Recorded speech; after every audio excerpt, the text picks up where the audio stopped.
দেশের একমাত্র প্রবাল দ্বীপ সেন্ট মার্টিন পর্যাপ্ত ডাস্টবিন না থাকায় আবর্জনায় দূষিত হচ্ছে তার আশেপাশের পরিবেশ। দুর্গন্ধ ছড়াচ্ছে সৈকতের বিভিন্ন স্থানে। পর্যটক ও স্থানীয়দের অভিযোগ, কার্যকর বর্জ্য ব্যবস্থাপনার অভাবে নষ্ট হচ্ছে দ্বীপের সৌন্দর্য।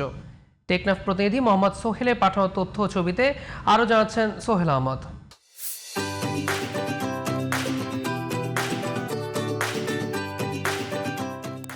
দেশের মধ্যে সমুদ্র আর দ্বীপের পরিবেশ উপভোগ করতে হলে পর্যটকদের যেতে হয় প্রবাল দ্বীপ সেন্ট মার্টিন।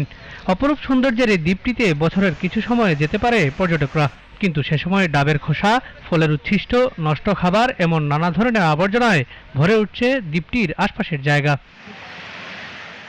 প্লাস্টিক ব্যবহারে কড়াকড়ি থাকলেও সাধারণ বর্জ্য ফেলার জন্য নেই পর্যাপ্ত ডাস্টবিন। তাই সমুদ্রের তীরসহ বিভিন্ন স্থানে ছড়িয়ে থাকা আবর্জনায় পরিবেশ দূষিত হচ্ছে বলে অভিযোগ পর্যটকদের। প্লাস্টিকের ব্যাপারে যেভাবে নজর দেওয়া হচ্ছে, ময়লা আবর্জনার বিষয়টিও একইভাবে দেখা দরকার বলছেন সংশ্লিষ্টরা।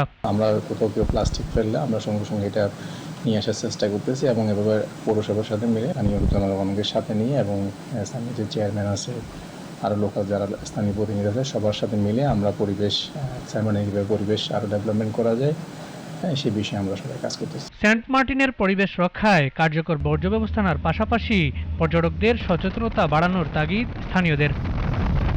Sohel Ahmad, GTV news.